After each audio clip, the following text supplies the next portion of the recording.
Hi, it's Alex from laughingplace.com, and you're watching Laughing Place on Location.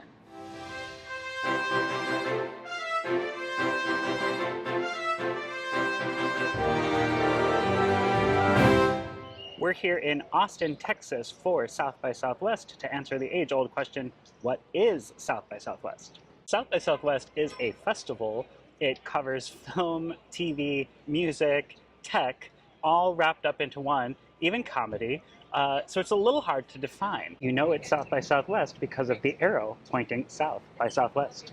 One of the big deals this year at South by Southwest was a presentation that was a mix of Disney parks and Walt Disney Studios. Alan Bergman and Josh Giamaro led the presentation, which included the arrival of BDX droids from Star Wars Galaxy's Edge. Those are going to be rolling out to additional Disney parks around the world, including Disney World, Disneyland Paris, and Tokyo Disneyland. Jon Favreau, who is directing The Mandalorian and Grogu, was also there to announce that the BDX droids will be part of that Star Wars film that's coming in May 2026. Also, the same day the film comes to theaters, the revised version of Millennium Falcon Smuggler's Run will debut at Disneyland and Walt Disney World. Robert Downey Jr. was a big surprise guest. He is reprising his role as Tony Stark in the new Avengers attractions that are coming to Avengers Campus at Disneyland. He also teased that he's been working creatively with Imagineering on those projects, and he would like to continue doing so in the future, which is kind of a fun concept. And Pete Docter, head of Pixar Animation Studios, was on hand to talk about the updates coming to Walt Disney World, specifically the Monsters, Inc. land coming to Disney's Hollywood Studios. He unveiled information about the vertical load system that's coming for that Monsters, Inc. coaster, which looks like a lot of fun. They also showcased the Cars off-roading attraction that is coming to Magic Kingdom. It's controversially going where the Rivers of America is, but they showed footage of the Imagineers doing some off-roading tests and a test vehicle running over some bumps and things. So looks like it's going to be a fun but bumpy ride. I didn't get a picture or video of it, but shout out to the guy who was wearing a Save Muppet Vision t-shirt. Searchlight Pictures premiered Odessa here at South by Southwest. It's coming to Hulu on March 20th. It is a future-centric dystopian rock opera, but with more of a folk music spin. Feels very much like a relic from the 80s, like it could have been made then, with just a few exceptions of some contemporary themes. It otherwise feels like a throwback in many ways. It has really great music that's really the star of the experience, and I do recommend checking it out if you're a fan of musicals. The film itself, the story itself, is like most things from the 80s, pretty out there and weird. And so I don't think it resonated with me very much, but I really enjoyed the music and the visual aesthetic of the film. I think there's a cult classic audience for this film that'll pick up over time, but it was fun to see it on the big screen, and we did get a Q&A with the cast and the director after the screening at the Paramount. FX's Alien Earth is coming this summer.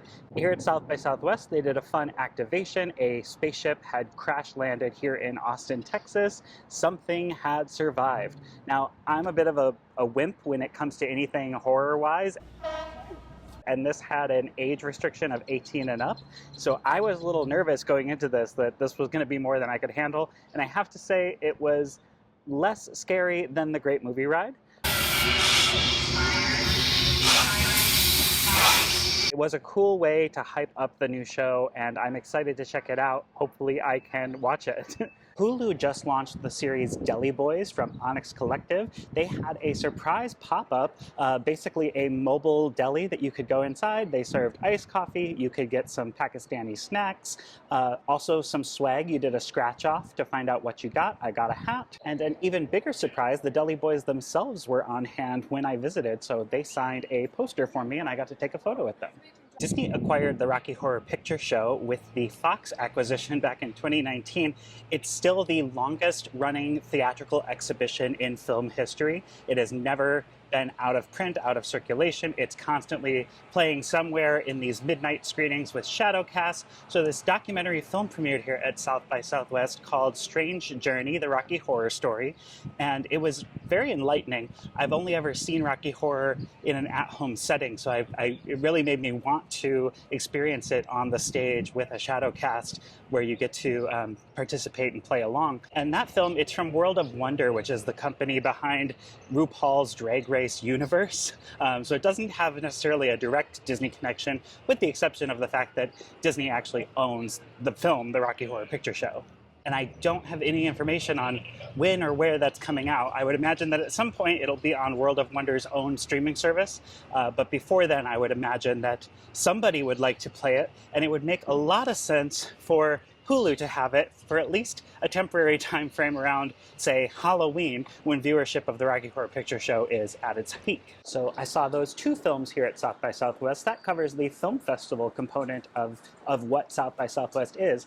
On the tech side, Lucasfilm Immersive, which is also, you might be familiar with it as X Labs, they hosted a presentation today about how they create some of their VR experiences.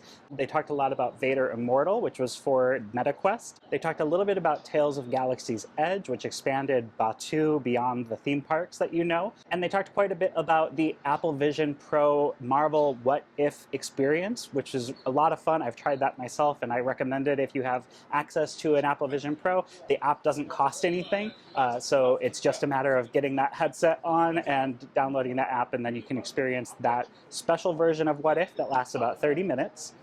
They teased a little bit about what they're working on, and basically, as far as I can understand, it's like an AR style outdoor space is what they're going for. They showed examples of concept art for Singapore that looked like part of the city, an area that's a public park, was turned into Hoth, complete with AT-ATs fighting. There were ships flying overhead. That looked like a lot of fun.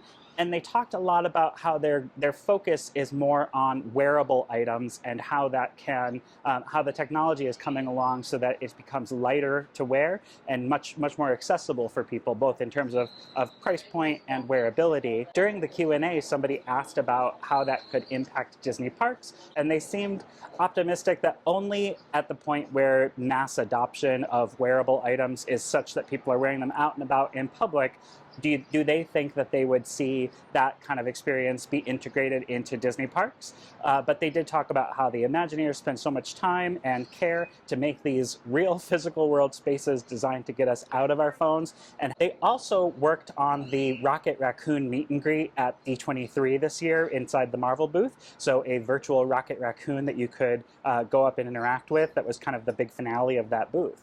I saw those two films. I did a tech presentation from Lucasfilm. You might be asking, what about the music aspect of the festival? This year I didn't go to any concerts, but there was something that sort of pseudo crossed over into music. I'm a fan of Sailor Moon, and I have been ever since the 90s Deke dub that came to America. What a lot of people don't know was that Disney owned Deke during that era.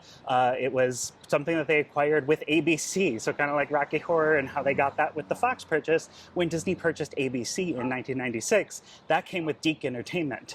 So Sailor Moon, for quite a while, basically all of its 90s run, was owned by Disney. And why this is relevant is there was a panel about this new tour that's starting. It's Sailor Moon's first tour of North America.